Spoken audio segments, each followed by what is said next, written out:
Hello everyone, हमारा आज का चैप्टर है human settlement. Human settlement simply means a cluster of houses where people live and use surrounding land as their resource space. तो जहां भी humans रहते हैं and they use land for their survival, वहां वो सेटलमेंट बना लेते हैं। सेटलमेंट अलग अलग साइजेस के होते हैं। They can range from small hamlets, villages, towns, cities to metropolitan cities. जैसे जैसे सेटलमेंट की साइज बढ़ती है वैसे ही इकोनॉमी, सोशल लाइफ, टेक्नोलॉजी और इकोलॉजी भी चेंज होती है। ह्यूमन सेटलमेंट दो तरह की होती है, rural and urban. Rural settlement छोटी होती है, स्पार्सली लोकेटेड होती है यानी दूर दूर होती है, और यहाँ ज्यादातर लोग एग्रीकल्चर पर डिपेंडेंट होते हैं या दूसरी प्राइमरी एक्टिविटीज पर डिपेंडेंट होते हैं। यहाँ लोग एक दूसरे को पर्सनली जानते हैं, सोशल रिलेशंस काफी इंटीमेट होते हैं और यहाँ की लाइफ स्लो होती है। ऑन द अदर हैंड जो अर्बन सेटलमेंट होती है वो बड़ी होती है, डेंसली पॉपुलेटेड होती है। यहाँ लोग सेकेंडरी एंड टर्शरी एक्टिविटीज पर डिपेंडेंट होते हैं। यहाँ की लाइफ फास्ट होती है, कॉम्प्लेक्स होती है और यहाँ की सोशल लाइफ फॉर्मल होती है। सिटी और विलेज एक दूसरे से कनेक्टेड होते हैं क्योंकि विलेज से मिलता है फूड और रॉ मटेरियल्स और सिटीज देती है मैन्युफैक्चर्ड गुड्स, सर्विसेज और जॉब्स, और ये एक्सचेंज हो पाता है ट्रांसपोर्ट एंड कम्युनिकेशन की वजह से। अब हम अलग अलग तरह के रूरल एंड अर्बन सेटलमेंट देखेंगे।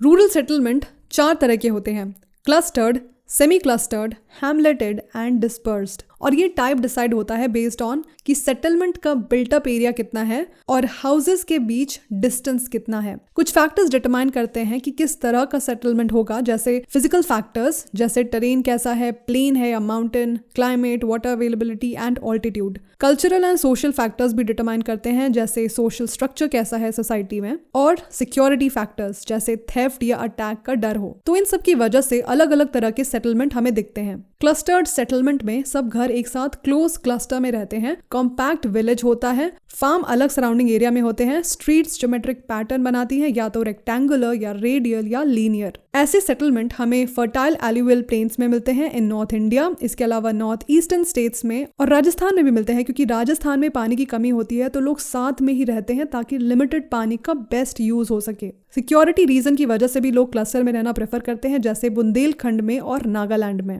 इसका ऑपोजिट है डिस्पर्स्ड सेटलमेंट। इसमें घर दूर दूर होते हैं, आइसोलेटेड हट्स में लोग रहते हैं। मोस्टली ये हमें जंगल्स या हिल्स में देखने को मिलता है। ऐसा रगेड टेरेन की वजह से, फ्रेगमेंटेड लैंड की वजह से या रिमोट एरिया की वजह से हो सकता है। ऐसा सेटलमेंट्स कॉमन है इन मेघालय, उत्तराखंड, हिमाचल प्रदेश और केरला में। सेमी क्लस्टर्ड सेटलमेंट को फ्रेगमेंटेड सेटलमेंट भी कहते हैं। ये थोड़ा मिक्स्ड टाइप का होता है। ये 2 तरीके से बनता है, या तो डिस्पर्स्ड एरिया में थोड़ी क्लस्टरिंग हो जाए या फिर एक बड़े विलेज का फ्रेगमेंटेशन हो जाए। ऐसे सेटलमेंट में जो ज्यादा रिच लोग होते हैं सोसाइटी के, वो सेंट्रल पोर्शन में रहते हैं और बाकी जो लोअर स्ट्रेटा ऑफ सोसाइटी है वो सेटलमेंट के बाहर वाली जगह में रहते हैं। ऐसा सेटलमेंट कॉमन है गुजरात में और राजस्थान में। 4th is hamleted settlement. इसमें विलेज का एक ही नाम होता है, पर वो विलेज छोटे छोटे पार्ट्स में डिवाइडेड होता है और हर पार्ट थोड़े डिस्टेंस पर होता है। इन यूनिट्स को लोकली पन्ना, पारा, पल्ली, नगला, धानी ये सब बोलते हैं। ये segmentation social and ethnic factors की वजह से हो सकता है।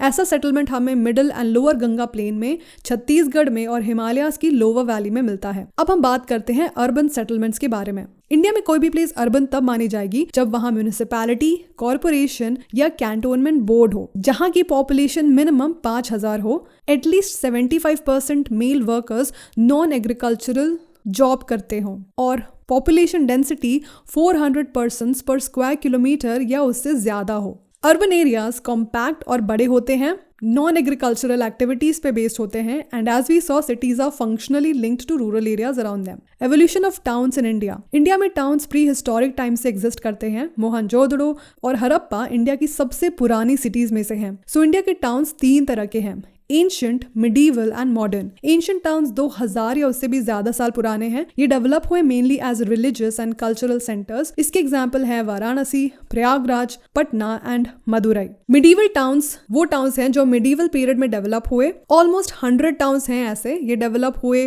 किंगडम के हेडक्वार्टर के रूप में, या फिर जो एंशिएंट टाउन था उसको फोर्टिफाई करके नया टाउन बना दिया। इसका एग्जाम्पल है Delhi, Hyderabad, Jaipur, Lucknow, Agra, Nagpur etcetera. Modern towns वो हैं जो यूरोपियंस के आने के बाद डेवलप हुए। सबसे पहले कोस्टल ट्रेडिंग पोर्ट्स डेवलप हुए, जैसे सूरत, गोवा, पुडुचेरी। फिर 3 मेजर सेंटर्स डेवलप किए, मुंबई, चेन्नई एंड कोलकाता। 1850 के बाद से इंडस्ट्रियल टाउन्स भी आए, जैसे जमशेदपुर। फिर क्योंकि यूरोपियंस को प्रिंसली स्टेट में अपना डायरेक्ट या इनडायरेक्ट कंट्रोल करना था तो उन्होंने एडमिनिस्ट्रेटिव टाउन्स बनाए। इसके अलावा हिल टाउन्स बनाए एज समर रिजॉर्ट्स जहां वो गर्मी में जाते थे। इंडिपेंडेंस के बाद इंडिया में नए टाउन्स बने एज एडमिनिस्ट्रेटिव हेडक्वार्टर्स जैसे चंडीगढ़, भुवनेश्वर, गांधीनगर, डिसपुर एटसेट्रा, और इंडस्ट्रियल सेंटर्स जैसे दुर्गापुर, भिलाई, सिंदरी, बरौनी। सैटेलाइट टाउन्स बने जैसे गाजियाबाद, रोहतक, गुरुग्राम, और अभी ढेर सारे मीडियम एंड स्मॉल टाउन्स हैं इंडिया में। Urbanisation in India. अर्बनाइजेशन का मतलब होता है कि कितने परसेंट लोग सिटीज में रहते हैं as compare to the total population. So urban population divided by total population multiplied by 100 gives us this percentage. 2011 के सेंसस के अकॉर्डिंग इंडिया में 31.16% लोग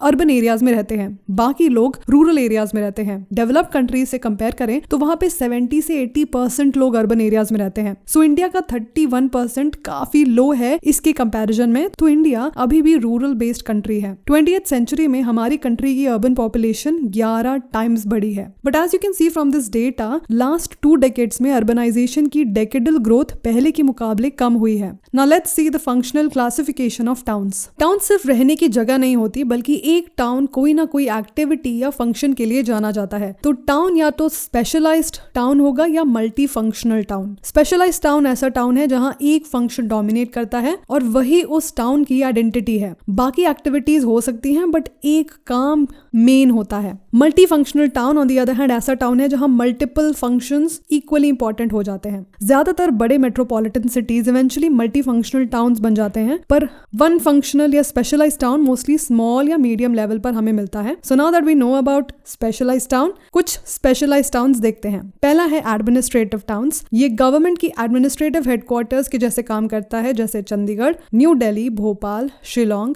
गांधीनगर। इन टाउन्स का मेन काम है governance and administration. Next is industrial town. यहाँ industries dominant role play करती हैं, जैसे मुंबई, जमशेदपुर, हुगली, भिलाई एटसेट्रा। इन टाउन्स का मेन काम है मैन्युफैक्चरिंग। ट्रांसपोर्ट टाउन ये 2 तरह के होते हैं। पोर्ट सिटीज यानी जहाँ सामान इंपोर्ट और एक्सपोर्ट होता है, जैसे कांडला, कोची, विशाखापट्टनम, और दूसरा है इनलैंड ट्रांसपोर्ट हब्स जैसे आगरा, इतरसी। इनका मेन काम है कनेक्टिविटी प्रोवाइड करना। कमर्शियल टाउन्स वो टाउन्स होते हैं जो ट्रेड एंड कॉमर्स में स्पेशलाइज करते हैं, जैसे Kolkata, Saharanpur etcetera. Mining towns as a name shows वो टाउन है जहाँ पे माइनिंग होती है, यानी जो टाउन्स मिनरल रिच होते हैं, जैसे Raniganj, Jharia, Digboi etcetera. Garrison cantonment towns ये वो टाउन होते हैं जो मिलिट्री बेस के अराउंड डेवलप होते हैं, जैसे Ambala, Jalandhar, Mau. Educational towns major campus towns के जैसे ग्रो हुए हैं, जैसे Varanasi, Aligarh, Pilani, Allahabad etcetera. Religious and cultural towns में वाराणसी, मथुरा, अमृतसर, मदुरई, पुरी, अजमेर, पुष्कर, तिरुपति,